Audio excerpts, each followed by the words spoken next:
ਸਤਿ ਸ਼੍ਰੀ ਅਕਾਲ ਜੀ ਸਾਰਿਆਂ ਨੂੰ। ਪੇਸ਼ ਆ ਇੱਕ ਨਵੀਂ ਕਹਾਣੀ ਲੈ ਕੇ ਜਿਸ ਦਾ ਨਾਮ ਹੈ ਸਬਕ। ਉਮੀਦ ਆ ਤੁਹਾਨੂੰ ਕਹਾਣੀ ਵਧੀਆ ਲੱਗੂਗੀ। ਜੇਕਰ ਕਹਾਣੀ ਵਧੀਆ ਲੱਗੀ ਤਾਂ ਲਾਈਕ ਸ਼ੇਅਰ, ਚੈਨਲ ਨੂੰ ਸਬਸਕ੍ਰਾਈਬ ਤੇ ਕਮੈਂਟ ਜ਼ਰੂਰ ਕਰ ਦਿਓ। ਕਹਾਣੀ ਸ਼ੁਰੂ ਕਰਦੇ ਹਾਂ। ਵਾਹ ਹਰਨੇਕ ਸਿੰਘ, ਵਾਹ ਤੇਰੇ ਮੁੰਡੇ ਦਾ ਤੇ ਤਿਆਰ ਤੂੰ ਹੋ ਰਿਹਾ ਹੈ। ਵਿਆਹ ਤੇਰੇ ਮੁੰਡੇ ਦਾ ਤੇ ਤਿਆਰ ਤੂੰ ਹੋ ਰਿਹਾ ਹੈ। ਆਪਣੇ ਪਤੀ ਨੂੰ ਸ਼ੀਸ਼ੇ ਵਿੱਚ ਤਿਆਰ ਹੁੰਦੇ ਦੇਖ ਕੇ ਉਸਦੀ ਪਤਨੀ ਉਸਨੂੰ ਛੇੜਦੇ ਹੋਏ ਕਹਿਣ ਲੱਗੀ। ਤਾਂ ਹਰਨੇਕ ਸਿੰਘ ਕਹਿੰਦਾ, ਭਾਗਵਾਨੇ, ਵੈਸੇ ਵੀ ਲੋਕ ਮੈਨੂੰ ਬਲਜੀਤ ਦਾ ਵੱਡਾ ਭਰਾ ਹੀ ਸਮਝਦੇ ਹਨ। ਅੱਜ ਤੋਂ ਵੀ ਕਿਤੋਂ ਵਧੀਆ ਬਿਊਟੀ ਪਾਰਲਰ ਤੋਂ ਤਿਆਰ ਹੋ ਕੇ ਆਈ। ਅੱਜ ਸਾਡੇ ਮੁੰਡੇ ਦੀ ਜ਼ਿੰਦਗੀ ਦਾ ਸਭ ਤੋਂ ਖਾਸ ਦਿਨ ਹੈ। ਹਰਨੇਕ ਸਿੰਘ ਹੱਸਦੇ ਹੋਏ ਕਹਿਣ ਲੱਗੇ। ਇਹਨਾਂ ਖੁਸ਼ੀ ਭਰੇ ਪਲਾਂ ਨੂੰ ਵੇਖਦੇ ਵੇਖਦੇ ਮਨਜੀਤ ਦੀਆਂ ਅੱਖਾਂ ਵਿੱਚ ਹੰਝੂ ਆ ਗਏ ਤੇ ਸੋਚਣ ਲੱਗੀ, ਕਿੰਨੇ ਜ਼ਿੰਦਾ ਦਿਲ ਇਨਸਾਨ ਸੀ ਹਰਨੇਕ ਸਿੰਘ ਜੀ। ਮੇਰਾ ਇਹ ਘਰ ਕਿੰਨਾ ਖੁਸ਼ਹਾਲ ਹੋਇਆ ਕਰਦਾ ਸੀ। ਅੱਜ ਪੂਰੇ 2 ਸਾਲ ਹੋ ਗਏ ਬਲਜੀਤ ਦੇ ਵਿਆਹ ਨੂੰ। ਇੱਕ ਉਹ ਦਿਨ ਸੀ ਤੇ ਇੱਕ ਅੱਜ ਦਾ ਦਿਨ। ਅੱਜ ਮੈਂ ਘਰ ਵਿੱਚ ਇਕੱਲੀ ਰਹਿ ਗਈ ਹਾਂ। ਅੱਜ ਤਾਂ ਇਹ ਇਕੱਲਾਪਣ ਮੈਨੂੰ ਖਾਣ ਨੂੰ ਆਉਂਦਾ ਹੈ। ਮਨਜੀਤ ਦਾ ਮੁੰਡਾ ਬਲਜੀਤ ਇੱਕ ਬਹੁਤ ਵੱਡੀ ਕੰਪਨੀ ਵਿੱਚ ਜੌਬ ਕਰਦਾ ਸੀ ਤੇ ਆਪਣੇ ਨਾਲ ਕਰਨ ਵਾਲੀ ਸੀਰਤ ਨੂੰ ਪਸੰਦ ਕਰਦਾ ਸੀ ਤੇ ਖੁੱਲ੍ਹੇ ਵਿਚਾਰਾਂ ਵਾਲੇ ਮਾਂ-ਬਾਪ ਨੇ ਬਿਨਾਂ ਵਿਰੋਧ ਕੀਤੇ ਆਪਣੇ ਮੁੰਡੇ ਦੇ ਪਿਆਰ ਨੂੰ ਆਪਣੀ ਨੂੰਹ ਦੇ ਰੂਪ ਵਿੱਚ ਸਵੀਕਾਰ ਕਰ ਲਿਆ। ਇਕੱਲਾ ਮੁੰਡਾ ਜੋ ਸੀ ਉਹਨਾਂ ਦਾ, ਉਸਦੀ ਖੁਸ਼ੀ ਤੋਂ ਜ਼ਿਆਦਾ ਉਹ ਦੋਨੇ ਹੋਰ ਕੁਝ ਨਹੀਂ ਚਾਹੁੰਦੇ ਸੀ। ਮਨਜੀਤ, ਜਿਸ ਦੀ ਕੋਈ ਵੀ ਬੇਟੀ ਨਹੀਂ ਸੀ, ਆਪਣੀ ਨੂੰਹ ਨੂੰ ਬੇਟੀ ਦੀ ਤਰ੍ਹਾਂ ਹੀ ਪਿਆਰ ਕਰਦੀ ਸੀ। ਪਰ ਉਹਨਾਂ ਨੇ ਨੂੰਹ ਦੇ ਮਨ ਵਿੱਚ ਤਾਂ ਕੁਝ ਹੋਰ ਹੀ ਚੱਲ ਰਿਹਾ ਸੀ। ਉਹ ਕੇਵਲ ਆਪਣੇ ਪਤੀ ਦੇ ਨਾਲ ਹੀ ਰਹਿਣਾ ਚਾਹੁੰਦੀ ਸੀ, ਉਸਦੇ ਮਾਂ-ਬਾਪ ਦੇ ਨਾਲ ਨਹੀਂ। ਤੇ ਇਸ ਸ਼ਰਤ 'ਤੇ ਵਿਆਹ ਕਰਨ ਨੂੰ ਤਿਆਰ ਹੋਈ ਸੀ ਕਿ ਵਿਆਹ ਤੋਂ ਬਾਅਦ ਘਰ ਦਾ ਕੋਈ ਕੰਮ ਨਹੀਂ ਕਰੇਗੀ ਤੇ ਆਪਣੀ ਮਰਜ਼ੀ ਨਾਲ ਜ਼ਿੰਦਗੀ ਜਿਊਏਗੀ। ਇੱਧਰ ਬਲਜੀਤ ਨੇ ਵੀ ਉਸ ਨਾਲ ਵਾਅਦਾ ਕੀਤਾ ਸੀ ਕਿ ਵਿਆਹ ਦੇ ਬਾਅਦ ਉਹ ਸਭ ਉਸਦੀ ਮਰਜ਼ੀ ਦੇ ਅਨੁਸਾਰ ਹੋਏਗਾ। ਧੂਮ-ਧਾਮ ਨਾਲ ਉਹਨਾਂ ਦੇ ਮੁੰਡੇ ਦਾ ਵਿਆਹ ਕੀਤਾ। ਮਨਜੀਤ ਹਮੇਸ਼ਾ ਇਹੀ ਕੋਸ਼ਿਸ਼ ਕਰਦੀ ਕਿ ਆਪਣੀ ਨੂੰਹ ਸੀਰਤ ਨੂੰ ਕਦੀ ਕੋਈ ਤਕਲੀਫ ਨਾ ਹੋਈ ਤੇ ਸੀਰਤ ਘਰ ਦੇ ਕੰਮ ਵਿੱਚ ਆਪਣੀ ਸੱਸ ਦੀ ਹੱਥ ਵਟਾਉਣ ਦੀ ਕਦੇ ਕੋਸ਼ਿਸ਼ ਨਾ ਕਰਦੀ। ਇਸ ਤਰ੍ਹਾਂ ਹੀ 2 ਮਹੀਨੇ ਸਮਾਂ ਬੀਤ ਗਏ। ਇੱਕ ਦਿਨ ਹਰਨੇਕ ਸਿੰਘ ਰਸੋਈ ਵਿੱਚ ਆਏ ਤੇ ਉਹਨਾਂ ਨੇ ਆਪਣੀ ਪਤਨੀ ਮਨਜੀਤ ਨੂੰ ਕੰਮ ਕਰਦੇ ਹੋਏ ਦੇਖਿਆ ਤਾਂ ਬੋਲੇ, ਇਹ ਕੀ ਮਨਜੀਤ, ਅੱਜ ਵੀ ਤੂੰ ਸਾਰਾ ਦਿਨ ਕੰਮ ਕਰਨ ਵਿੱਚ ਲੱਗੀ ਰਹਿੰਦੀ ਹੈ। ਰਾਤ ਨੂੰ ਤੇਰੇ ਗੋਡੇ ਦਰਦ ਕਰਦੇ ਨੇ। ਸੀਰਤ ਕਿੱਥੇ ਆ? ਇਹ ਕਹਿੰਦੇ ਹੋਏ ਉਸਨੇ ਆਪਣੇ ਮੁੰਡੇ ਬਲਜੀਤ ਨੂੰ ਆਵਾਜ਼ ਮਾਰੀ। ਬਲਜੀਤ ਬਾਹਰ ਆਇਆ ਤੇ ਹਰਨੇਕ ਸਿੰਘ ਨੇ ਬੜੀ ਗੰਭੀਰਤਾ ਨਾਲ ਕਿਹਾ, ਬੇਟਾ 11 ਵੱਜ ਚੁੱਕੇ ਨੇ, ਤੁਸੀਂ ਅਜੇ ਤੱਕ ਸੁੱਤੇ ਪਏ ਹੋ? ਅੱਜ ਐਤਵਾਰ ਹੈ ਤਾਂ ਸੀਰਤ ਦਾ ਫਰਜ਼ ਨਹੀਂ ਬਣਦਾ ਕਿ ਉਹ ਤੇਰੀ ਮਾਂ ਨਾਲ ਰਸੋਈ ਦੇ ਕੰਮਾਂ ਵਿੱਚ ਮਦਦ ਕਰੇ? ਕਮ ਸੇ ਕਮ ਇੱਕ ਦਿਨ ਤਾਂ ਉਸਨੂੰ ਆਰਾਮ ਮਿਲਣਾ ਚਾਹੀਦਾ। ਮੁਆਫ਼ ਕਰਨਾ ਪਾਪਾ, ਦਰਅਸਲ ਪੂਰਾ ਹਫ਼ਤਾ ਕੰਮ ਕਰਦੇ ਕਰਦੇ ਅਸੀਂ ਥੱਕ ਜਾਂਦੇ ਹਾਂ, ਇਸ ਲਈ ਅੱਖ ਨਹੀਂ ਖੁੱਲ੍ਹਦੀ। ਠੀਕ ਹੈ, ਪਰ ਅੱਜ ਤੋਂ ਐਤਵਾਰ ਨੂੰ ਤੇਰੀ ਮਾਂ ਕੋਈ ਵੀ ਕੰਮ ਨਹੀਂ ਕਰਿਆ ਕਰੇਗੀ।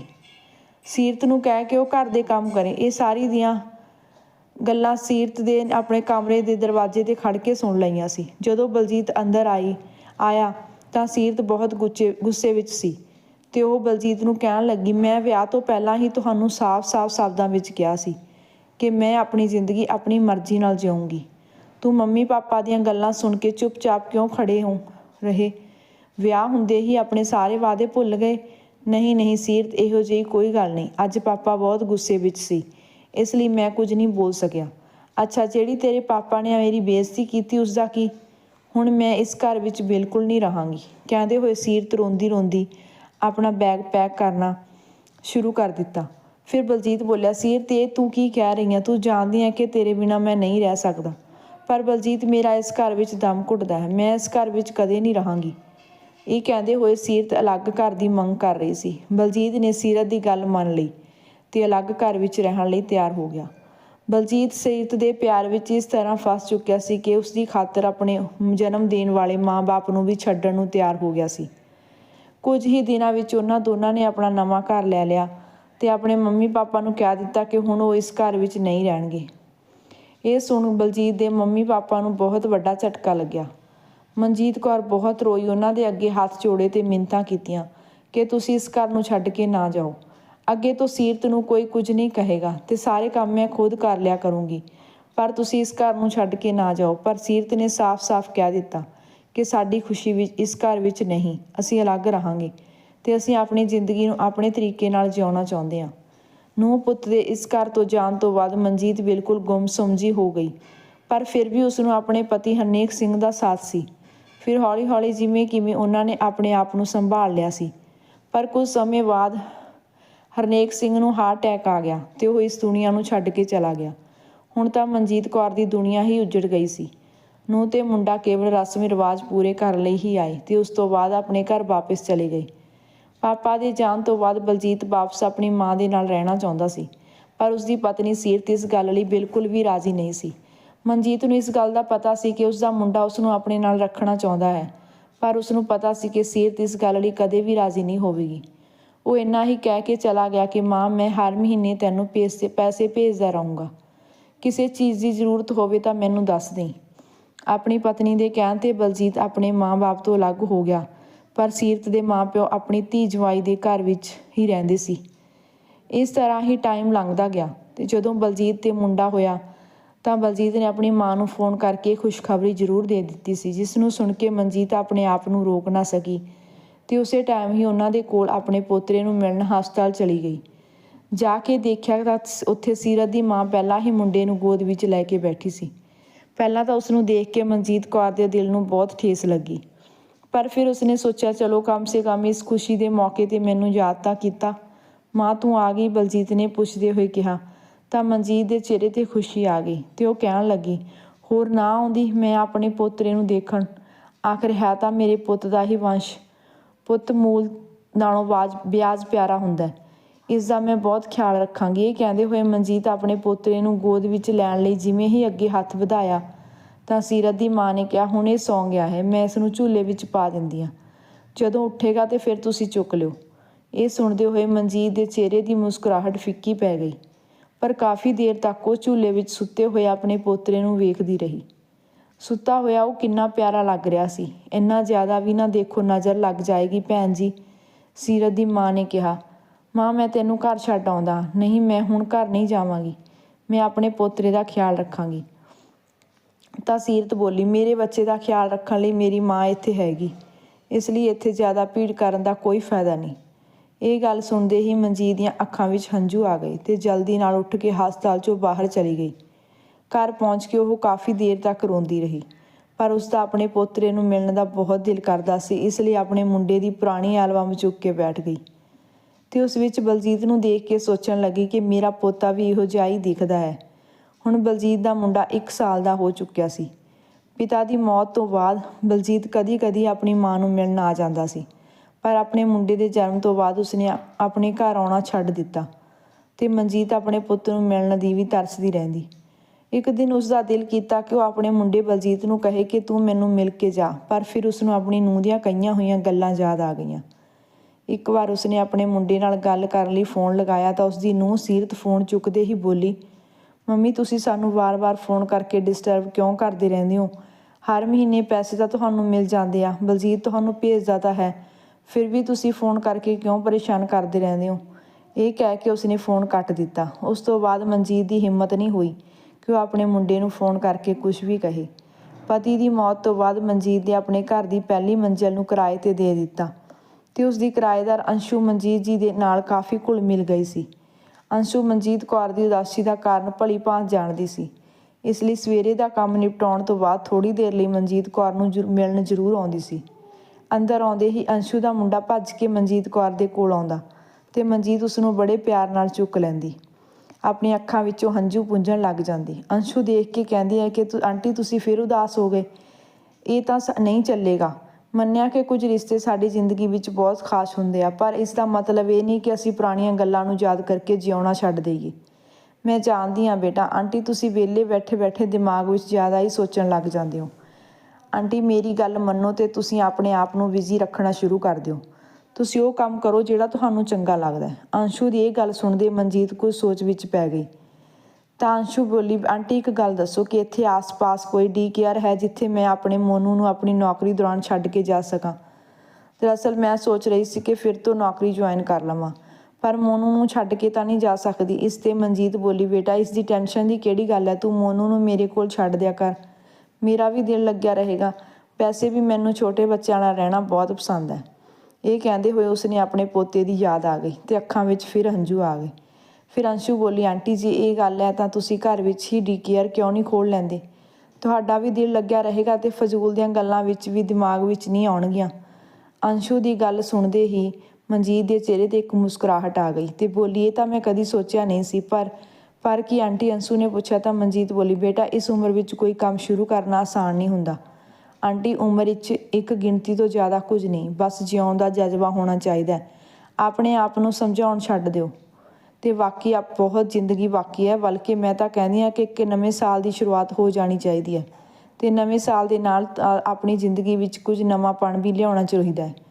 ਅੰਸ਼ੂ ਦੀਆਂ ਗੱਲਾਂ ਸੁਣ ਕੇ ਮਨਜੀਤ ਦੇ ਦਿਲ ਵਿੱਚ ਇੱਕ ਨਵੀਂ ਊਰਜਾ ਪੈਦਾ ਹੋ ਗਈ। ਫਿਰ ਉਹ ਅੰਸ਼ੂ ਬੋਲੀ, ਅੱਛਾ ਆਂਟੀ, ਨਵੇਂ ਸਾਲ ਤੋਂ ਯਾਦ ਆਇਆ, ਕਿਉਂ ਨਾ ਕੱਲ੍ਹ ਸ਼ਾਮ ਨੂੰ ਅਸੀਂ ਨਿਊ ਈਅਰ ਪਾਰਟੀ ਮਨਾਉਣ ਚੱਲੀਏ। ਮੇਰੇ ਘਰ ਵਾਲਾ ਤਾਂ ਆਪਣੇ ਕੰਮ ਕਰਕੇ ਬਾਹਰ ਗਿਆ ਹੋਇਆ, ਪਰ ਅਸੀਂ ਤਾਂ ਨਿਊ ਈਅਰ ਸੈਲੀਬ੍ਰੇਟ ਕਰ ਸਕਦੇ ਹਾਂ। ਸ਼ਾਮ ਨੂੰ ਡਿਨਰ ਬਾਹਰ ਤੋਂ ਮੰਗਵਾਵਾਂਗੇ ਤੇ ਟੀਵੀ 'ਤੇ ਵਧੀਆ ਤੋਂ ਵਧੀਆ ਫਿਲਮ ਦੇਖਾਂਗੇ। ਨਵੇਂ ਸਾਲ ਦਾ ਸਵਾਗਤ ਕਰਾਂਗੇ, ਅੰਸ਼ੂ ਨੇ ਆਪਣੇ ਪਣ ਨਾਲ ਕਿਹਾ ਤਾਂ ਮਨਜੀਤ ਕੌਰ ਨਾ ਕਰ ਸਕੀ। ਤੇ ਇੱਧਰ ਬਲਜੀਤ ਦੇ ਦੋਸਤ ਨੇ ਵੀ ਆਪਣੇ ਘਰ ਇੱਕ ਛੋਟੀ ਜਿਹੀ ਡਿਨਰ ਪਾਰਟੀ ਰੱਖੀ ਸੀ। ਬਲਜੀਤ ਤੇ ਸੀਰਤ ਨੂੰ ਵੀ ਬੁਲਾਇਆ। ਆਪਣੇ ਬੇਟੇ ਨੂੰ ਨਾਨੀ ਦੇ ਕੋਲ ਛੱਡ ਕੇ ਦੋਨੇ ਪਾਰਟੀ 'ਤੇ ਚਲੇ ਗਏ। ਪਰ ਆਪਣੇ ਦੋਸਤ ਦੇ ਘਰ ਜਾਣ ਤੋਂ ਬਾਅਦ ਜੋ ਕੁਝ ਬਲਜੀਤ ਨੇ ਦੇਖਿਆ ਤਾਂ ਉਸਦੀ ਹੈਰਾਨੀ ਦਾ ਕੋਈ ਅੰਤ ਨਾ ਰਿਹਾ। ਆਪਣੇ ਮਾਤਾ ਪਿਤਾ ਦਾ ਚਿਹਰਾ ਉਸਦੇ ਸਾਹਮਣੇ ਆ ਗਿਆ। ਦਿਮਾਗ ਵਿੱਚ ਬਹੁਤ ਵਿਚਾਰ ਚੱਲ ਰਹੇ ਸੀ। ਸਾਰੀ ਰਾਤ ਜਾਗਦੇ ਹੋਏ ਹੀ ਬੀਤੀ। ਅਗਲੇ ਦਿਨ ਸਵੇਰ ਜਦੋਂ ਸੀਰਤ ਨੂੰ ਜਾਗ ਆਈ ਤਾਂ ਬਲਜੀਤ ਨੇ ਸੀਰਤ ਨੂੰ ਕਿਹਾ, ਹੁਣ ਤਾਂ ਗੋਲੂ 1 ਸਾਲ ਦਾ ਹੋਣ ਵਾਲਾ ਹੈ ਤੇ ਮੈਨੂੰ ਲੱਗਦਾ ਹੈ ਕਿ ਤੈਨੂੰ ਵੀ ਨੌਕਰੀ ਸ਼ੁਰੂ ਕਰ ਲੈਣੀ ਚਾਹੀਦੀ ਹੈ। ਦੇਖ, ਕਮਾਉਣ ਵਾਲਾ ਕੇਵਲ ਇਕੱਲਾ ਮੈਂ ਹੀ ਹਾਂ ਤੇ ਖਾਣ ਵਾਲੇ ਇੰਨੇ ਲੋਕ। ਮੇਰੇ ਇਕੱਲੇ ਦੀ ਤਨਖਾਹ ਨਾਲ ਘਰ ਦਾ ਗੁਜ਼ਾਰਾ ਕਰਨਾ ਬਹੁਤ ਔਖਾ ਹੈ।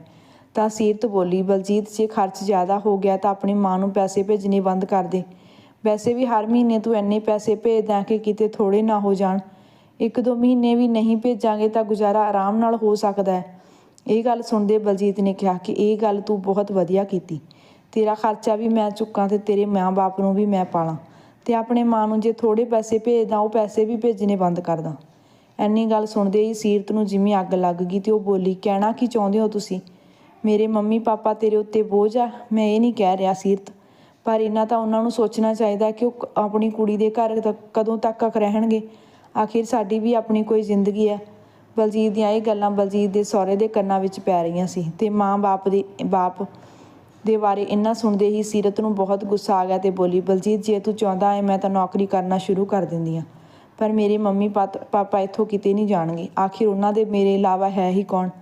ਸਵੇਰੇ ਇੰਨੀ ਜ਼ਿਆਦਾ ਬਹਿਸ ਤੋਂ ਬਾਅਦ ਬਲਜੀਤ ਬਿਨਾਂ ਖਾਧੇ ਹੀ ਤਿਆਰ ਹੋ ਕੇ ਆਫਿਸ ਚਲਾ ਗਿਆ। ਆਫਿਸ ਦੇ ਕੰਮ ਵਿੱਚ ਬਲਜੀਤ ਦਾ ਮਨ ਨਹੀਂ ਲੱਗ ਰਿਹਾ ਸੀ ਤਾਂ ਲੰਚ ਟਾਈਮ ਸਾਰੇ ਇਕੱਠੇ ਬੈਠ ਕੇ ਖਾਣਾ ਖਾਣ ਲੱਗ ਰਹੇ ਸੀ, ਪਰ ਬਲਜੀਤ ਹੁਣ ਵੀ ਅਲੱਗ-ਅਲੱਗ ਤੇ ਗੁੰਮਸੁੰਮ ਬੈਠਾ ਸੀ।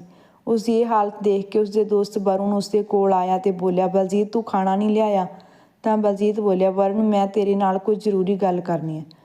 ਵਰੁਣ ਉਸਦੇ ਕੋਲ ਬੈਠਿਆ ਤੇ ਬਲਜੀਤ ਬੋਲਿਆ, ਕੱਲ੍ਹ ਜਦੋਂ ਮੈਂ ਤੇਰੇ ਘਰ ਗਿਆ ਸੀ ਤਾਂ ਮੈਨੂੰ ਇਹ ਦੇਖ ਕੇ ਬਹੁਤ ਚੰਗਾ ਲੱਗਿਆ ਕਿ ਤੁਸੀਂ ਲੋਕ ਆਪਣੇ ਮਾਤਾ ਪਿਤਾ ਦਾ ਕਿੰਨਾ ਖਿਆਲ ਰੱਖਦੇ ਹੋ।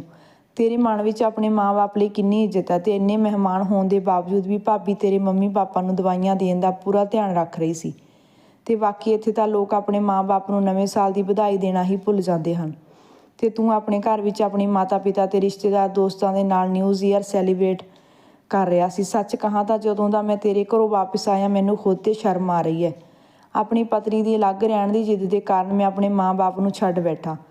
ਪਾਪਾ ਦੀ ਮੌਤ ਤੋਂ ਬਾਅਦ ਮੇਰੀ ਮਾਂ ਇਕੱਲੀ ਰਹਿ ਰਹੀ ਹੈ ਤੇ ਮੇਰੇ ਸੱਸ ਸਹੁਰਾ ਆਪਣੇ ਮੁੰਡੇ ਨੂੰ ਛੱਡ ਕੇ ਮੇਰੇ ਘਰ ਵਿੱਚ ਰਹਿੰਦੇ ਨੇ। ਬਲਜੀਤ ਦੀਆਂ ਇਹ ਗੱਲਾਂ ਸੁਣ ਕੇ ਵਰੁਣ ਬਹੁਤ ਹੈਰਾਨ ਹੋਇਆ ਤੇ ਬੋਲਿਆ, ਤੂੰ ਭਾਬੀ ਨੂੰ ਸਮਝਾਉਂਦਾ ਕਿਉਂ ਨਹੀਂ? ਮੈਂ ਬਹੁਤ ਕੋਸ਼ਿਸ਼ ਕੀਤੀ ਪਰ ਉਸਦੇ ਸਿਰ 'ਤੇ ਅਲੱਗ ਹੋਣ ਦਾ ਭੂਤ ਸਵਾਰ ਸੀ ਤੇ ਉਹ ਕਿਸੇ ਵੀ ਹਾਲਤ ਵਿੱਚ ਮੰਨਣ ਨੂੰ ਤਿਆਰ ਨਹੀਂ। ਇਹ ਗੱਲਾਂ ਦਾ ਮੈਨੂੰ ਬਾਅਦ ਵਿੱਚ ਪਤਾ ਚੱਲੀ ਕਿ ਸਭ ਕੀਤਾ ਕਰਾਇਆ ਉਸਦੇ ਮਾਂ-ਬਾਪ ਦਾ ਹੈ। ਉਹਨਾਂ ਨੇ ਸੀਰਤ ਦੇ ਮਨ ਵਿੱਚ ਮੇਰੇ ਮੰਮੀ ਪਾਪਾ ਖਿਲਾਫ ਪਹਿਲਾਂ ਹੀ ਜ਼ਹਿਰ ਭਰ ਦਿੱਤਾ ਸੀ ਤਾਂ ਕਿ ਉਹਨਾਂ ਦੀ ਬੇਟੀ ਸਾਨੂੰ ਆਪਣੇ ਨਾਲ ਰੱਖ ਸਕੇ। ਆਪਣੇ ਮੁੰਡੇ ਤੇ ਨੂੰਹ ਦੇ ਨਾਲ ਬਿਲਕੁਲ ਵੀ ਨਹੀਂ ਬਣਦੀ, ਇਸ ਲਈ ਸਾਡੇ ਨਾਲ ਆ ਕੇ ਰਹਿੰਦੇ ਹਨ। ਜੇ ਮੈਂ ਕੁਝ ਕਹਿੰਦਾ ਹਾਂ ਤਾਂ ਸੀਰਤ ਝਗੜਾ ਸ਼ੁਰੂ ਕਰ ਦਿੰਦੀ ਹੈ। ਪਰ ਬਲਜੀਤ, ਕੀ ਤੇਰਾ ਆਪਣੀ ਮਾਂ ਦੇ ਨਾਲ ਰਹਿਣ ਦਾ ਦਿਲ ਨਹੀਂ ਕਰਦਾ?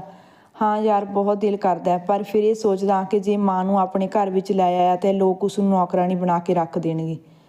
ਜਦੋਂ ਮੇਰੇ ਮੁੰਡਾ ਹੋਇਆ ਸੀ ਤਾਂ ਮੇਰੀ ਮਾਂ ਨੂੰ ਬਹੁਤ ਖੁਸ਼ੀ ਹੋਈ ਸੀ। ਉਹ ਹਸਪਤਾਲ ਮੁੰਡੇ ਨੂੰ ਵੇਖਣ ਆਈ, ਪਰ ਹਸਪਤਾਲ ਮੇਰੀ ਪਤਨੀ ਤੇ ਸੱਸ ਨੇ ਉਸਦੇ ਨਾਲ ਬਹੁਤ ਦੁਰਵਿਹਾਰ ਕੀਤਾ ਸੀ। ਇਸ ਲਈ ਮੈਂ ਆਪਣੀ ਮਾਂ ਨੂੰ ਉੱਥੋਂ ਜਾਣ ਲਈ ਕਹਿ ਦਿੱਤਾ ਤੇ ਉਸ ਦਿਨ ਤੋਂ ਬਾਅਦ ਮੈਂ ਆਪਣੀ ਮਾਂ ਨਾਲ ਨਜ਼ਰਾਂ ਨਹੀਂ ਮਿਲਾ ਸਕਿਆ। ਮੈਨੂੰ ਬਹੁਤ ਸ਼ਰਮ ਮਹਿਸੂਸ ਹੋਈ ਕਿ ਕੀ ਕੁਝ ਨਹੀਂ ਕੀਤਾ ਮੈਂ ਆਪਣੀ ਪਤਨੀ ਲਈ। ਉਸਨੇ ਕਦੇ ਨਹੀਂ ਸੋਚਿਆ ਕਿ ਮੇਰੀ ਖੁਸ਼ੀ ਕਿਸ ਚੀਜ਼ ਵਿੱਚ ਹੈ। ਨਹੀਂ ਬਲਜੀਤ, ਗਲਤੀ ਤੇਰੀ ਹੈ। ਕਦੋਂ ਤੱਕ ਤੂੰ ਆਪਣੀ ਪਤਨੀ ਦੇ ਇਸ਼ਾਰਿਆਂ 'ਤੇ ਚੱਲਦਾ ਰਹੇਗਾ ਤੇ ਸਹੀ ਵਕਤ ਦਾ ਇੰਤਜ਼ਾਰ ਕਰਦਾ ਰਹੇਗਾ, ਹਾਲਾਤ ਠੀਕ ਹੋਣ ਦਾ ਇੰਤਜ਼ਾਰ ਕਰਦਾ ਰਹੇਗਾ। ਚੁੱਪ ਰਹਿਣ ਦੀ ਬਜਾਏ ਹਾਲਾਤ ਨੂੰ ਬਦਲਣ ਦੀ ਤਾਕਤ ਰੱਖ। ਸਭ ਕੁਝ ਤੇਰੇ ਹੱਥ ਵਿੱਚ ਹੈ। ਮੇਰੀ ਗੱਲ ਮੰਨ, ਤੂੰ ਹੁਣੇ ਜਾ ਕੇ ਆਂਟੀ ਦੇ ਕੋਲ ਜਾ ਕੇ ਲੈ ਆ। ਕੋਲ ਜਾ ਤੇ ਮੈਂ ਯਕੀਨ ਨਾਲ ਕਹਿੰਦਾ, ਆਪਣੇ ਮੁੰਡੇ ਦੀ ਇੱਕ ਝਲਕ ਪਾਉਣ ਲਈ ਉਹ ਤਰਸਦੀ ਹੈ। ਤੇਰੀ ਮਾਂ ਤੈਨੂੰ ਦੇਖਦੇ ਹੀ ਸਭ ਕੁਝ ਭੁੱਲ ਕੇ ਆਪਣੇ ਗਲੇ ਲਗਾ ਲਏਗੀ। ਆਪਣੇ ਦੋਸਤ ਦੀ ਇਹ ਗੱਲ ਸੁਣ ਬਲਜੀਤ ਨੂੰ ਸਹੀ ਲੱਗੀ ਤੇ ਉਸ ਟਾਈਮ ਹੀ ਆਫਿਸ ਵਿੱਚੋਂ ਛੁੱਟੀ ਲੈ ਕੇ ਆਪਣੀ ਮਾਂ ਨੂੰ ਮਿਲਣ ਚਲਾ ਗਿਆ। ਪਰ ਜਿਵੇਂ ਹੀ ਘਰ ਦੇ ਬਾਹਰ ਆਇਆ, ਉਸ ਨੂੰ ਮਨ ਉਸ ਨੂੰ ਦੁੱਖ ਮਹਿਸੂਸ ਹੋਣ ਲੱਗਿਆ। ਉਸਦੇ ਕਾਰਨ ਹੀ ਅੱਜ ਸਭ ਕੁਝ ਤਬਾਹ ਹੋ ਗਿਆ ਹੈ। ਉਸਨੇ ਭਰੀਆਂ ਅੱਖਾਂ ਨਾਲ ਜਦੋਂ ਘਰ ਦੇ ਅੰਦਰ ਪੈਰ ਰੱਖਿਆ ਤਾਂ ਸਾਹਮਣੇ ਦੇਖਿਆ ਉਸਦੀ ਮਾਂ 2 ਛੋਟੇ-ਛੋਟੇ ਬੱਚਿਆਂ ਨੂੰ ਆਪਣੇ ਕੋਲ ਲੈ ਕੇ ਬੈਠੀ ਸੀ ਤੇ ਉਹਨਾਂ ਦੇ ਨਾਲ ਪਿਆਰ ਭਰੀਆਂ ਗੱਲਾਂ ਕਰ ਰਹੀ ਸੀ। ਇਹ ਦ੍ਰਿਸ਼ ਦੇਖ ਕੇ ਬਲਜੀਤ ਦੇ ਦਿਮਾਗ ਵਿੱਚ ਆਪਣੇ ਬਚਪਨ ਦੀ ਤਸਵੀਰ ਘੁੰਮ ਗਈ। ਇੰਨੇ ਪਿਆਰ ਨਾਲ ਮੇਰੀ ਮਾਂ ਮੇਰੇ ਨਾਲ ਗੱਲਾਂ ਕਰਦੀ ਹੁੰਦੀ ਸੀ। ਮਨਜੀਤ ਕੌਰ ਬਲਜੀਤ ਕੌਰ ਨੂੰ ਦੇਖਦੇ ਹੀ ਅਚਾਨਕ ਰੁਕ ਗਈ। ਬਲਜੀਤ ਨੇ ਅੱਗੇ ਵੱਧ ਕੇ ਆਪਣੀ ਮਾਂ ਦੇ ਪੈਰੀ ਹੱਥ ਲਾਏ ਤੇ ਮਨਜੀਤ ਨੇ ਉਸ ਨੂੰ ਆਪਣੇ ਗਲੇ ਲਗਾ ਲਿਆ ਤੇ ਦੋਨੇ ਰੋਣ ਲੱਗ ਪਏ। ਫਿਰ ਕੁਝ ਦੇਰ ਰੁਕ ਕੇ ਬੋਲੀ, ਅੱਜ ਕਿੰਨੇ ਦਿਨਾਂ ਬਾਅਦ ਆਪਣੀ ਮਾਂ ਦੀ ਯਾਦ ਆ ਗਈ। ਤਾਂ ਬਲਜੀਤ ਰੋਂਦੇ ਹੋਏ ਆਪਣੀ ਮਾਂ ਦੀ ਗੋਦ ਵਿੱਚ ਸਿਰ ਰੱਖ ਲਿਆ ਤੇ ਬੋਲਿਆ, ਮਾਂ, ਮੇਰੇ ਇੱਕ ਗਲਤ ਫੈਸਲੇ ਨੇ ਆਪਣੀ ਸਭ ਖੁਸ਼ੀਆਂ ਹੀ ਖਤਮ ਕਰ ਦਿੱਤੀਆਂ ਤੇ ਹੁਣ ਮੈਨੂੰ ਲੱਗਦਾ ਹੈ ਕਿ ਜਿਵੇਂ ਮੇਰੇ ਸਿਰ ਤੇ ਬਹੁਤ ਵੱਡਾ ਬੋਝ ਬਣ ਗਿਆ ਹੈ, ਜਿਸ ਵਿੱਚੋਂ ਨਿਕਲਣ ਦਾ ਮੈਨੂੰ ਕੋਈ ਰਸਤਾ ਨਹੀਂ ਦਿਖ ਰਿਹਾ। ਬੇਟਾ, ਇਹ ਬੋਝ ਤੂੰ ਖੁਦ ਬਣਾਇਆ ਹੈ। ਸਾਡਾ ਇੱਕ ਗਲਤ ਫੈਸਲਾ ਪੂਰੀ ਜ਼ਿੰਦਗੀ ਦੀਆਂ ਖੁਸ਼ੀਆਂ ਉੱਤੇ ਭਾਰੂ ਪੈ ਜਾਂਦਾ ਹੈ। ਪਰ ਬੇਟਾ, ਕੋਈ ਵੀ ਅਜਿਹਾ ਫੈਸਲਾ ਨਾ ਕਰੀ ਜਿਸ ਨਾਲ ਤੁਹਾਡਾ ਪਤੀ ਪਤਨੀ ਦਾ ਰਿਸ਼ਤਾ ਖਰਾਬ ਹੋ ਜਾਵੇ। ਬਸ ਹੌਲੀ-ਹੌਲੀ ਆਪਣੀ ਪਤਨੀ ਨੂੰ ਉਸਦੀਆਂ ਜ਼ਿੰਮੇਵਾਰੀਆਂ ਦਾ ਅਹਿਸਾਸ ਕਰਵਾਓ। ਮੈਨੂੰ ਆਪਣੀ ਪਰਵਰਿਸ਼ 'ਤੇ ਪੂਰਾ ਭਰੋਸਾ ਸੀ। ਮੈਂ ਜਾਣਦੀ ਸੀ ਇੱਕ ਦਿਨ ਮੇਰਾ ਪਿਆਰ ਤੈਨੂੰ ਜ਼ਰੂਰ ਖਿੱਚ ਕੇ ਲੈ ਆਏਗਾ ਤੇ ਇਸ ਪਿਆਰ ਤੇ ਸਮਝਦਾਰੀ ਵਿੱਚ ਤੂੰ ਆਪਣੀ ਪਤਨੀ ਨੂੰ ਸੰਭਾਲ ਲੈਣਾ। ਪਰ ਕੋਈ ਵੀ ਇਹੋ ਜਿਹਾ ਕੰਮ ਨਹੀਂ ਕਰਨਾ ਜਿਸ ਨਾਲ ਤੁਹਾਡੇ ਦੋਨਾਂ ਦੇ ਰਿਸ਼ਤੇ ਵਿੱਚ ਦਰਾਰ ਆਏ। ਤੂੰ ਠੀਕ ਕਹਿ ਰਹੀ ਹੈ ਮਾਂ, ਸੱਚਮੁੱਚ ਤੇਰਾ ਦਿਲ ਇੰਨਾ ਵੱਡਾ ਹੈ। ਸਭ ਲਈ ਤੇਰੇ ਦਿਲ ਵਿੱਚ ਪਿਆਰ ਭਰਿਆ ਹੋਇਆ ਹੈ। ਅੱਜ ਤੇਰੇ ਨਾਲ ਗਲ ਲੱਗ ਕੇ ਮੈਨੂੰ ਬਹੁਤ ਚੰਗਾ ਲੱਗ ਰਿਹਾ ਤੇ ਮੇਰਾ ਮਨ ਵੀ ਹਲਕਾ ਹੋ ਗਿਆ। ਪਰ ਮਾਂ, ਇਹ ਬੱਚੇ ਕੌਣ ਹਨ? ਬੇਟਾ, ਤੇਰੇ ਜਾਣ ਤੋਂ ਬਾਅਦ ਮੈਨੂੰ ਇਕੱਲਾਪਣ ਮਹਿਸੂਸ ਹੁੰਦਾ ਸੀ ਤੇ ਘਰ ਖਾਣ ਨੂੰ ਆਉਂਦਾ ਸੀ, ਇਸ ਲਈ ਮੈਂ ਘਰ ਵਿੱਚ ਹੀ ਡੇ ਕੇਅਰ ਖੋਲ੍ਹ ਲਿਆ। ਕੱਲ੍ਹ ਤੋਂ ਹੀ ਸ਼ੁਰੂਆਤ ਕੀਤੀ ਸੀ। ਅਜੇ ਕੇਵਲ 2 ਬੱਚੇ ਹੀ ਆਏ ਹਨ, ਪਰ ਸੱਚ ਕਹਾਂ ਤਾਂ ਇਹਨਾਂ ਭੋਲੇ ਭਾਲੇ ਬੱਚਿਆਂ ਦੇ ਨਾਲ ਕਿਵੇਂ ਦਿਨ ਗੁਜ਼ਰ ਜਾਂਦਾ ਪਤਾ ਹੀ ਨਹੀਂ ਚੱਲਦਾ। ਇਹ ਸੁਣ ਕੇ ਬਲਜੀਤ ਨੂੰ ਬਹੁਤ ਖੁਸ਼ੀ ਹੋਈ ਤੇ ਬੋਲਿਆ, ਤਾਂ ਫਿਰ ਘਰ ਦੇ ਬਾਹਰ ਇੱਕ ਚੰਗਾ ਜਿਹਾ ਬੋਰਡ ਲਗਵਾ ਦਿੰਦਾ ਹਾਂ। ਇਹਨਾਂ ਬੱਚਿਆਂ ਦਾ ਦਿਲ ਬਹਿਲਾਉਣ ਲਈ ਇੱਕ ਇੱਥੇ ਬਹੁਤ ਵਧੀਆ ਖਿਡੌਣੇ ਮੰਗਵਾ ਦਿੰਦਾ ਹਾਂ। ਬੇਟੇ ਦਾ ਇਹ ਉਤਸ਼ਾਹ ਦੇਖ ਕੇ ਮਨਜੀਤ ਮੁਸਕਰਾ ਪਈ। ਸ਼ਾਮ ਤੱਕ ਬਲਜੀਤ ਨੇ ਸਾਰਾ ਇੰਤਜ਼ਾਮ ਕਰ ਦਿੱਤਾ ਤੇ ਰਾਤ ਨੂੰ ਆਪਣੇ ਘਰ ਚਲਾ ਗਿਆ। ਸੀਰਤ ਬਹੁਤ ਨਿਰਾਸ਼ ਹੋ ਕੇ ਬੈਠੀ ਸੀ ਤੇ ਉਸਦਾ ਬੇਟਾ ਗੋਲੂ ਕੋਲ ਖੇਡ ਰਿਹਾ ਸੀ। ਕਿਸੇ ਨਾਲ ਕੋਈ ਗੱਲ ਨਾ ਕਰਦੇ ਹੋਏ ਬਲਜੀਤ ਨੇ ਆਪਣੇ ਮੁੰਡੇ ਨੂੰ ਉਠਾਇਆ ਤੇ ਉਸਦੇ ਨਾਲ ਖੇਡਣ ਲੱਗ ਗਿਆ। ਸੀਰਤ ਗੁੱਸੇ ਵਿੱਚ ਬੋਲੀ, ਤੇਰੇ ਕਹਿਣ ਤੇ ਮੈਂ ਆਪਣੇ ਬੌਸ ਨੂੰ ਫੋਨ ਕਰ ਦਿੱਤਾ। ਮੈਂ ਸੋਮਵਾਰ ਤੋਂ ਆਫਿਸ ਜਾਊਂਗੀ। ਪਰ ਬਲਜੀਤ, ਤੈਨੂੰ ਮੰਮੀ ਪਾਪਾ ਦੇ ਲਈ ਕੁਝ ਨਹੀਂ ਬੋਲਣਾ ਚਾਹੀਦਾ ਸੀ। ਸੌਰੀ ਸੀਰਤ, ਖਰਚ ਵਧਣ ਜਾਣ ਦੇ ਕਰਕੇ ਥੋੜ੍ਹਾ ਬਜਟ ਉੱਤੇ ਹੇਠਾਂ ਹੋ ਗਿਆ ਸੀ, ਜਿਸ ਕਰਕੇ ਮੈਂ ਬਹੁਤ ਪਰੇਸ਼ਾਨ ਸੀ ਤੇ ਕੁਝ ਅਨਾਪ ਸ਼ਨਾਪ ਬੋਲ ਗਿਆ। ਅੱਛਾ, ਮੈਂ ਬਹੁਤ ਥੱਕ ਗਿਆ, ਤੂੰ ਮੇਰੇ ਲਈ ਇੱਕ ਕੱਪ ਚਾਹ ਬਣਾ ਦੇ। ਜਦੋਂ ਸੀਰਤ ਰਸੋਈ ਵਿੱਚ ਗਈ ਤਾਂ ਉਸਦੇ ਮੰਮੀ ਪਾਪਾ ਵੀ ਸੋਫੇ ਉੱਤੇ ਆ ਕੇ ਬੈਠ ਗਏ। ਬੇਟਾ ਬਲਜੀਤ, ਜੇ ਸਾਡਾ ਨੂੰਹ ਤੇ ਮੁੰਡਾ ਚੰਗੇ ਹੁੰਦੇ ਤਾਂ ਅਸੀਂ ਤੇਰੇ ਘਰ ਆ ਕੇ ਕਦੀ ਨਾ ਰਹਿੰਦੇ। ਸਾਨੂੰ ਨੂੰਹ ਚੰਗੀ ਨਹੀਂ ਮਿਲੀ, ਇਸ ਕਰਕੇ ਬੇਟੀ ਤੇ ਭਰੋਸਾ ਸੀ, ਇਸ ਲਈ ਅਸੀਂ ਇੱਥੇ ਆ ਗਏ। ਤਾਂ ਬਲਜੀਤ ਬਹੁਤ ਹੀ ਵਿਅੰਗ ਭਰੀ ਆਵਾਜ਼ ਵਿੱਚ ਬੋਲਿਆ, ਮੰਮੀ ਜੀ, ਤੁਸੀਂ ਤਾਂ ਫਿਰ ਵੀ ਬਹੁਤ ਕਿਸਮਤ ਵਾਲੇ ਹੋ ਕਿ ਮੁੰਡਾ ਨਹੀਂ ਤਾਂ ਕਮ ਸੇ ਕਮ ਕੁੜੀ ਹੈ ਤਾਂ ਹੈ ਤੁਹਾਡਾ ਖਿਆਲ ਰੱਖਣ ਲਈ। ਮੇਰੀ ਮਾਂ ਤਾਂ ਸੋਚੋ, ਜਿਨ੍ਹਾਂ ਦਾ ਇਕਲੌਤਾ ਬੇਟਾ ਮੁੰਡਾ ਕੇਵਲ ਆਪਣੀ ਪਤਨੀ ਦੀ ਜਿੱਦ ਦੇ ਕਾਰਨ ਅਲੱਗ ਹੋ ਗਿਆ। ਕਾਸ਼ ਮੇਰੀ ਵੀ ਕੋਈ ਭੈਣ ਹੁੰਦੀ, ਮੇਰੀ ਮਾਂ ਵੀ ਇਸ ਸਮੇਂ ਖਿਆਲ ਰੱਖਦੀ। ਸੀਰਤ, ਮੇਰੀ ਚਾਹ ਕਮਰੇ ਵਿੱਚ ਦੇ ਦੇਣਾ। ਮੇਰੇ ਲਈ ਖਾਣਾ ਨਾ ਬਣਾਉਣਾ, ਮੈਨੂੰ ਭੁੱਖ ਨਹੀਂ। ਇਹ ਕਹਿ ਕੇ ਬਲਜੀਤ ਆਪਣੇ ਕਮਰੇ ਵਿੱਚ ਚਲਾ ਗਿਆ। ਬਲਜੀਤ ਦੀਆਂ ਇਹ ਗੱਲਾਂ ਸੁਣ ਕੇ ਸੀਰਤ ਦੀ ਮਾਂ ਬਾਪ ਬਹੁਤ ਹੈਰਾਨ ਹੋਈ। ਅਗਲੇ ਦਿਨ ਸੁਬਾਹ ਬਲਜੀਤ ਦੇ ਆਫਿਸ ਜਾਣ ਤੋਂ ਬਾਅਦ ਸੀਰਤ ਦੇ ਮਾਂ ਬਾਪ ਨੇ ਸਾਫ਼-ਸਾਫ਼ ਕਹਿ ਦਿੱਤਾ ਕਿ ਉਹ ਹੁਣ ਇੱਥੇ ਜ਼ਿਆਦਾ ਨਹੀਂ ਰਹਿ ਸਕਦੇ, ਅੱਜ ਹੀ ਆਪਣੇ ਘਰ ਚਲੇ ਜਾਣਗੇ। ਉਹਨਾਂ ਦੀਆਂ ਇਹ ਗੱਲਾਂ ਸੁਣ ਕੇ ਸੀਰਤ ਬੋਲੀ, ਨਹੀਂ ਮੰਮੀ, ਮੈਂ ਹਰਗਿਜ਼ ਨਹੀਂ ਹੋਣ ਦਊਂਗੀ। ਵੈਸੇ ਵੀ ਬੀਏ ਜੀ ਤੇ ਭਾਬੀ ਤੋਂ ਇਲਾਵਾ ਕਿਸੇ ਹੋਰ ਦੀ ਸੁਣਦੇ ਨਹੀਂ ਤੇ ਉੱਥੇ ਜਾ ਕੇ ਤੁਹਾਨੂੰ ਭਾਬੀ ਦੀਆਂ ਗੱਲਾਂ ਸੁਣਨੀਆਂ ਪੈਣਗੀਆਂ। ਇਹ ਮੈਨੂੰ ਬਿਲਕੁਲ ਵੀ ਮਨਜ਼ੂਰ ਨਹੀਂ। ਤਾਂ ਸੀਰਤ ਦਾ ਪਾਪਾ ਬੋਲਿਆ, ਨਹੀਂ ਬੇਟਾ, ਤੇਰਾ ਭਰਾ ਭਾਬੀ ਇੰਨੇ ਵੀ ਬੁਰੇ ਨਹੀਂ ਜਿੰਨਾ ਤੇਰੀ ਮਾਂ ਦੱਸਦੀ ਹੈ। ਤੇਰੀ ਮਾਂ ਦੇ ਸਾਹਮਣੇ ਬੋਲਣ ਦੀ ਤੇਰੀ ਭਾਬੀ ਦੀ ਹਿੰਮਤ ਹੀ ਹੈ ਕਿੱਥੇ? ਛੋਟੀਆਂ ਮੋਟੀਆਂ ਗੱਲਾਂ ਕਿਸ ਘਰ ਵਿੱਚ ਨਹੀਂ ਹੁੰਦੀਆਂ। ਹੁਣ ਸਾਡਾ ਘਰ ਜਾਣਾ ਹੀ ਠੀਕ ਰਹੇਗਾ। ਪਰ ਮੰਮੀ, ਮੈਂ ਤਾਂ ਨੌਕਰੀ ਸ਼ੁਰੂ ਕਰਨ ਲੱਗੀ ਹਾਂ, ਸਾਡੇ ਬੱਚੇ ਨੂੰ ਕੌਣ ਸੰਭਾਲੇਗਾ? ਸੀਰਤ ਨੇ ਕਿਹਾ। ਤਾਂ ਉਸਦੀ ਮਾਂ ਬੋਲੀ ਕਿ ਇਹ ਤੁਹਾਡੀ ਆਪਣੀ ਸਿਰਦਰਦੀ ਹੈ, ਪਰ ਹੁਣ ਅਸੀਂ ਆਪਣਾ ਮਨ ਬਣਾ ਚੁੱਕੇ ਹਾਂ। ਇਸ ਲਈ ਹੁਣ ਅਗਲੇ ਸੋਮਵਾਰ ਸੀਰਤ ਨੇ ਆਫਿਸ ਜੁਆਇਨ ਕੀਤਾ ਤਾਂ ਆਪਣੀ ਮਾਂ ਦੇ ਘਰ ਛੱਡ ਦਿੱਤਾ।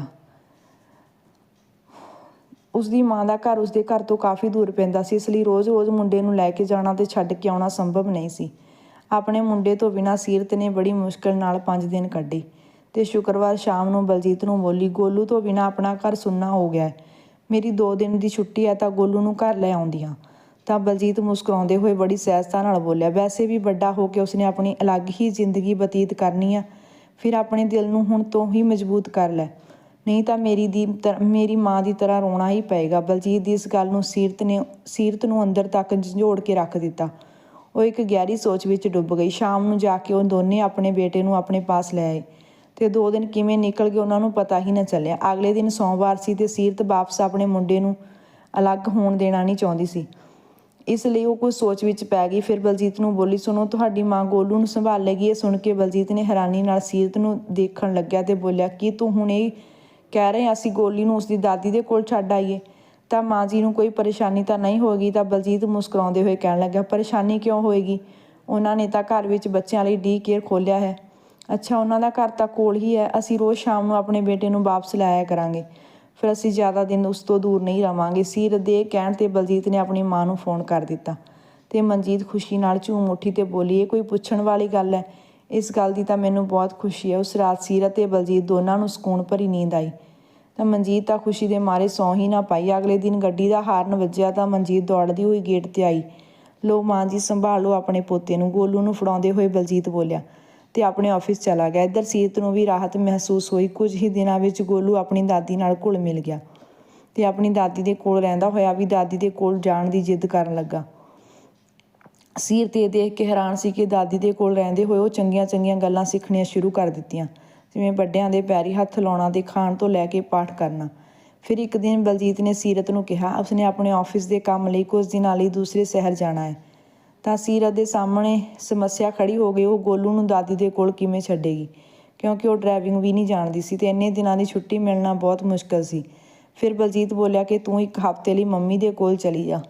ਸੀਰਤ ਸੋਚਣ ਲੱਗੀ ਤੇ ਫਿਰ ਬੋਲੀ, ਠੀਕ ਹੈ, ਜਿਵੇਂ ਤੂੰ ਕਹਿੰਦਾ ਹੈ। ਮੈਂ ਆਪਣਾ ਸਮਾਨ ਪੈਕ ਕਰ ਲੈਂਦੀ ਹਾਂ, ਅੱਜ ਸ਼ਾਮ ਨੂੰ ਹੀ ਉੱਥੇ ਚਲੀ ਜਾਊਂਗੀ, ਤੁਸੀਂ ਸਵੇਰੇ ਉੱਥੋਂ ਹੀ ਚਲੇ ਜਾਣਾ। ਸੀਰਤ ਦੀ ਇਹ ਗੱਲ ਸੁਣ ਕੇ ਮਨਜੀਤ ਨੇ ਉਸ ਨੂੰ ਗਲੇ ਲਗਾ ਲਿਆ ਤੇ ਸ਼ਾਮ ਨੂੰ ਆਪਣੀ ਮਾਂ ਦੇ ਘਰ ਪਹੁੰਚ ਗਏ। ਅਚਾਨਕ ਉਹਨਾਂ ਨੂੰ ਦੇਖ ਕੇ ਮਨਜੀਤ ਕੌਰ ਹੈਰਾਨ ਵੀ ਹੋਈ ਤੇ ਖੁਸ਼ ਵੀ। ਤਾਂ ਸੀਰਤ ਕਹਿੰਦੀ ਕਿ ਮਾਂ, ਮੈਂ ਕੁਝ ਦਿਨਾਂ ਲਈ ਇੱਥੇ ਰਹਿ ਸਕਦੀ ਹਾਂ। ਮਨਜੀਤ ਨੇ ਕਿਹਾ, ਇਸ ਵਿੱਚ ਪੁੱਛਣ ਦੀ ਕਿਹੜੀ ਗੱਲ ਹੈ, ਘਰ ਤੇਰਾ ਹੈ ਤੇ ਤੂੰ ਕੁਝ ਦਿਨ ਕਿਉਂ, ਜਿੰਨੇ ਦਿਨ ਮਰਜ਼ੀ ਇੱਥੇ ਰਹਿ ਸਕਦੀ ਹੈ। ਇੰਨਾ ਕੁਝ ਹੋਣ ਦੇ ਬਾਵਜੂਦ ਵੀ ਆਪਣੇ ਲਈ ਇੰਨਾ ਪਿਆਰ ਦੇਖ ਕੇ ਸੀਰਤ ਬਹੁਤ ਪ੍ਰਭਾਵਿਤ ਹੋਈ ਤੇ ਮਨਜੀਤ ਨੇ ਬੜੇ ਪਿਆਰ ਦੇ ਨਾਲ ਸਭ ਨੂੰ ਲਈ ਖਾਣਾ ਬਣਾਇਆ। ਅੱਜ ਬਹੁਤ ਦਿਨਾਂ ਬਾਅਦ ਇੱਕ ਪੂਰਾ ਪਰਿਵਾਰ ਇਕੱਠਾ ਬੈਠ ਕੇ ਖਾਣਾ ਖਾ ਰਿਹਾ ਸੀ ਤੇ ਮਨਜੀਤ ਦੇ ਚਿਹਰੇ 'ਤੇ ਅਲੱਗ ਹੀ ਖੁਸ਼ੀ ਸੀ। 2-3 ਦਿਨ ਉੱਥੇ ਰਹਿ ਕੇ ਸੀਰਤ ਸੋਚਣ ਲੱਗੀ, ਜਿਵੇਂ ਮੇਰੀ ਮਾਂ ਨੇ ਕਿਹਾ ਸੀ, ਮੇਰੀ ਸੱਸ ਤਾਂ ਉਸ ਦੇ ਬਿਲਕੁਲ ਹੀ ਉਲਟ ਹੈ। ਉਸ ਨੂੰ ਯਾਦ ਆਉਣ ਲੱਗਿਆ ਕਿ ਉਸਦੀ ਮਾਂ ਨੇ ਉਸਦਾ ਵਿਆਹ ਤੋਂ ਪਹਿਲਾਂ ਹੀ ਉਸ ਨੂੰ ਸਿਖਾ ਦਿੱਤਾ ਸੀ ਕਿ ਤੂੰ ਆਪਣੇ ਘਰ ਵਾਲੇ ਨੂੰ ਆਪਣੀ ਮੁੱਠੀ ਵਿੱਚ ਕਰ ਲੈਣਾ। ਤੇਰੀ ਸੱਸ ਬਹੁਤ ਚਲਾਕ ਹੈ ਤਾਂ ਤੂੰ ਉਹਨਾਂ ਕੋਲ ਨੂੰ ਚੈਨ ਨਾਲ ਨਾ ਰਹਿਣ ਦੇਈਂ। ਮੇਰੀ ਕੁੜੀ ਕਿਸੇ ਦੀ ਨੌਕਰ ਬਣ ਕੇ ਨਹੀਂ ਰਹਿ ਸਕਦੀ। ਅੱਜ ਉਸ ਨੂੰ ਇਹ ਸਮਝ ਆ ਰਿਹਾ ਸੀ ਕਿ ਉਹ ਕਿੰਨੀ ਗਲਤ ਸੀ। ਹੁਣ ਉਹ ਆਪਣੀ ਸੱਸ ਦੇ ਨਾਲ ਕੰਮਾਂ ਵਿੱਚ ਵੀ ਹੱਥ ਵਟਾਉਣ ਲੱਗੀ ਤੇ 5 ਦਿਨ ਬਾਅਦ ਬਲਜੀਤ ਵਾਪਸ ਆ ਗਿਆ। ਸੀਰਤ ਉਸ ਦੇ ਨਾਲ ਆਪਣੇ ਘਰ ਵਾਪਸ ਚਲੀ ਗਈ। ਕਿਤੇ ਨਾ ਕਿਤੇ ਸੀਰਤ ਮਨਜੀਤ ਦੇ ਨਾਲ ਇਕੱਠੇ ਰਹੇ ਪਲਾਂ ਨੂੰ ਯਾਦ ਕਰ ਰਹੀ ਸੀ। ਇੱਕ ਦਿਨ ਐਤਵਾਰ ਨੂੰ ਸੀਰਤ ਨੂੰ ਉਸਦੀ ਮਾਂ ਦਾ ਫੋਨ ਆਇਆ ਤਾਂ ਕਿਹਾ, ਬੇਟਾ ਅੱਜ ਐਤਵਾਰ ਹੈ, ਤੁਸੀਂ ਸਾਨੂੰ ਮਿਲ ਜਾਓ। ਮਿਲਿਆਂ ਨੂੰ ਬਹੁਤ ਦਿਨ ਹੋ ਗਏ, ਅੱਜ ਸਾਡੇ ਘਰ ਆਓ ਤੇ ਸਾਰਾ ਦਿਨ ਇੱਥੇ ਰਹਿਣਾ। ਨਹੀਂ ਮੰਮੀ, ਅੱਜ ਅਸੀਂ ਨਹੀਂ ਆ ਸਕਦੀ। ਕਿਉਂ, ਕੀ ਹੋ ਗਿਆ? ਬਸ ਅੱਜ ਸਾਡਾ ਕੁਝ ਹੋਰ ਹੀ ਪਲਾਨ ਹੈ। ਅੱਜ ਦਾ ਦਿਨ ਮੈਂ ਆਪਣੀ ਸੱਸ ਦੇ ਨਾਲ ਬਿਤਾਉਣਾ ਚਾਹੁੰਦੀ ਹਾਂ, ਸੀਰਤ ਨੇ ਬੋਲਿਆ ਤੇ ਉਸਦੀ ਮਾਂ ਇਹ ਸੁਣ ਕੇ ਦੰਗ ਰਹਿ ਗਈ। ਇੱਧਰ ਦਾੜੀ ਬਣਾਉਂਦੇ ਹੋਏ ਬਲਜੀਤ ਵੀ ਅਚਾਨਕ ਚੌਂਕ ਗਿਆ, ਜਿਸ ਕਾਰਨ ਉਸਦੇ ਕੱਟ ਲੱਗ ਗਿਆ। ਉਸ ਤੋਂ ਪਹਿਲਾਂ ਉਸਦੀ ਮਾਂ ਕੁਝ ਬੋਲਦੀ ਸੀਰਤ ਨੇ ਫੋਨ ਰੱਖ ਦਿੱਤਾ। ਇੱਧਰ ਬਲਜੀਤ ਲਗਾਤਾਰ ਸੀਰਤ ਨੂੰ ਦੇਖੀ ਜਾ ਰਿਹਾ ਸੀ ਤੇ ਫਿਰ ਬੋਲੇ, ਅੱਜ ਤੂੰ ਆਪਣੀ ਮਾਂ ਦੇ ਘਰ ਜਾਣ ਤੋਂ ਮਨਾ ਕਰ ਦਿੱਤਾ? ਹਾਂ ਬਲਜੀਤ, ਤੂੰ ਨਹੀਂ ਜਾਣਦਾ ਕਿ ਅੱਜ ਦਾ ਦਿਨ ਕਿੰਨਾ ਖਾਸ ਹੈ। ਅੱਛਾ, ਤਾਂ ਜਲਦੀ ਨਹਾ ਕੇ ਆਓ, ਬਾਕੀ ਦੀ ਤਿਆਰੀ ਕਰਦੇ ਹਾਂ। ਥੋੜ੍ਹੀ ਦੇਰ ਬਾਅਦ ਅਸੀਂ ਮਾਂ ਦੇ ਕੋਲ ਚੱਲਾਂਗੇ। ਤੇ ਕਹਿੰਦੇ ਹੋਏ ਸੀਰਤ ਰਸੋਈ ਵਿੱਚ ਚਲੀ ਗਈ। ਥੋੜ੍ਹੀ ਦੇਰ ਬਾਅਦ ਉਹ ਮਨਜੀਤ ਦੇ ਘਰ ਪਹੁੰਚ ਗਏ। ਜਿਵੇਂ ਮਨਜੀਤ ਨੇ ਦਰਵਾਜ਼ਾ ਖੋਲ੍ਹਿਆ, ਸੀਰਤ ਬੋਲੀ, ਜਨਮ ਦਿਨ ਮੁਬਾਰਕ ਹੋ ਮਾਂ ਜੀ। ਇੰਨਾ ਸੁਣਨ ਦੀ ਦੇਰ ਸੀ ਕਿ ਮਨਜੀਤ ਦੀਆਂ ਅੱਖਾਂ ਵਿੱਚ ਹੰਝੂ ਆ ਗਏ। ਇੱਧਰ ਬਲਜੀਤ ਹੱਕਾ ਬੱਕਾ ਖੜਾ ਸੀ, ਕਿਉਂਕਿ ਉਸ ਨੂੰ ਤਾਂ ਯਾਦ ਨਹੀਂ ਸੀ ਉਸਦੀ ਮਾਂ ਦਾ ਜਨਮ ਦਿਨ ਹੈ। ਅੱਜ ਸੀਰਤ ਆਪਣੇ ਹੱਥਾਂ ਨਾਲ ਕੇਕ ਬਣਾ ਕੇ ਲਿਆਈ ਸੀ। ਸਭ ਮਿਲ ਕੇ ਬੜੀ ਖੁਸ਼ੀ ਨਾਲ ਮਨਜੀਤ ਦਾ ਜਨਮ ਦਿਨ ਮਨਾਇਆ ਤੇ ਸੀਰਤ ਬੋਲੀ, ਮਾਂ ਜੀ, ਜਨਮ ਦਿਨ ਤਾਂ ਤੁਹਾਡਾ ਹੈ, ਪਰ ਤੁਹਾਨੂੰ ਕੁਝ ਦੇਣ ਦੀ ਬਜਾਏ ਮੈਂ ਤੁਹਾਡੇ ਤੋਂ ਕੁਝ ਮੰਗਣਾ ਚਾਹੁੰਦੀ ਹਾਂ। ਮਾਂ ਜੀ, ਕੀ ਤੁਸੀਂ ਮੇਰੀਆਂ ਗਲਤੀਆਂ ਨੂੰ ਮਾਫ਼ ਕਰ ਸਕਦੇ ਹੋ? ਮੈਂ ਤੁਹਾਨੂੰ ਬਹੁਤ ਦੁੱਖ ਦਿੱਤਾ। ਇਹ ਕਹਿੰਦੇ ਹੋਏ ਸੀਰਤ ਉਸਦੇ ਪੈਰਾਂ 'ਤੇ ਡਿੱਗ ਗਈ। ਮਨਜੀਤ ਨੇ ਉਸ ਨੂੰ ਉਠਾ ਕੇ ਆਪਣੇ ਸੀਨੇ ਨਾਲ ਲਗਾ ਲਿਆ ਤੇ ਉਹ ਬੋਲੀ, ਬੇਟਾ ਜੋ ਕੁਝ ਹੋ ਗਿਆ ਉਸ ਨੂੰ ਭੁੱਲ ਜਾਓ, ਤੁਸੀਂ ਮੇਰੇ ਕੋਲ ਆਏ ਬਸ ਇਹੀ ਬਹੁਤ ਹੈ। ਨਹੀਂ ਮਾਂ ਜੀ, ਇੰਨਾ ਬਹੁਤ ਨਹੀਂ, ਹੁਣ ਮੈਂ ਤੁਹਾਡੇ ਨਾਲ ਹੀ ਰਹਿਣਾ ਚਾਹੁੰਦੀ ਹਾਂ। ਸੀਰਤ ਰੋਂਦੇ ਹੋਏ ਬੋਲੀ। ਤਾਂ ਮਨਜੀਤ ਨੂੰ ਜਿਵੇਂ ਦੁਨੀਆ ਦੀ ਸਾਰੀ ਖੁਸ਼ੀ ਮਿਲ ਗਈ ਹੋਵੇ। ਇੰਨੇ ਸਮੇਂ ਦੇ ਬਾਅਦ ਮਨਜੀਤ ਦੇ ਘਰ ਹੱਸਣ ਦੀ ਆਵਾਜ਼ ਆਈ ਸੀ। ਉਸ ਦੇ ਘਰ ਵਾਪਸ ਖੁਸ਼ੀਆਂ ਦਾ ਗੁਲਜ਼ਾਰ ਹੋ ਚੁੱਕਾ ਸੀ। ਧੰਨਵਾਦ ਦੋਸਤੋ, ਉਮੀਦ ਆ ਤੁਹਾਨੂੰ ਕਹਾਣੀ ਵਧੀਆ ਲੱਗੀ ਹੋਵੇ। ਜੇਕਰ ਵਧੀਆ ਲੱਗੀ ਤਾਂ ਲਾਈਕ, ਸ਼ੇਅਰ, ਚੈਨਲ ਨੂੰ ਸਬਸਕ੍ਰਾਈਬ ਤੇ ਕਮੈਂਟ ਜ਼ਰੂਰ ਕਰ ਦਿਓ।